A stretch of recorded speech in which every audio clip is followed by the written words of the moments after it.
The optics of the president's plan to rebuild America launched from a Cincinnati marina as coal from West Virginia floated by on barges. We are a nation that created the Panama Canal, the Transcontinental Railroad, and the Internet, if you think about this, the great highway system, the interstate highway system.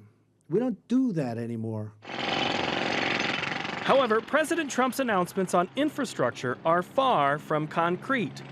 One big detail is the price, spending $200 billion in public funds to hopefully generate $1 trillion in private investment. The president promised to create a first-class system of roads, bridges, and waterways while reducing red tape to speed up the process.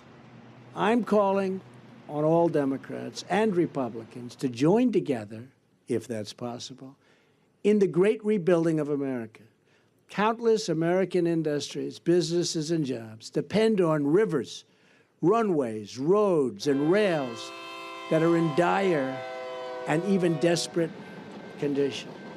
Nearly 75% of U.S. grain exports move on the nation's rivers annually.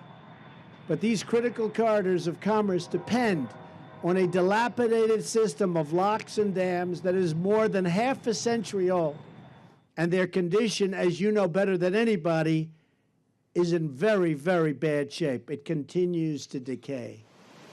But the 12,000 miles of inland waterways maintained by the U.S. Army Corps of Engineers, a lifeline for billions of dollars in agricultural trade, remains in jeopardy. The aging lock and dam system is nearly $9 billion behind in repairs. And the 2018 Trump budget slashed funding for the Corps by more than 50%, leaving barely enough to construct a single new lock and dam. The National Corn Growers Association applauded the administration's commitment as, quote, "Farmers rely on our national infrastructure every day to get our products to market quickly, safely, and efficiently." The president's 2018 budget uses conflicting language as it cuts 13% from the Transportation Department while pushing shovel-ready jobs. The administration plan cuts a 2009 American Recovery and Reinvestment Act program which funded dozens of road, transit, and other projects similar to what Trump called for in his Ohio speech.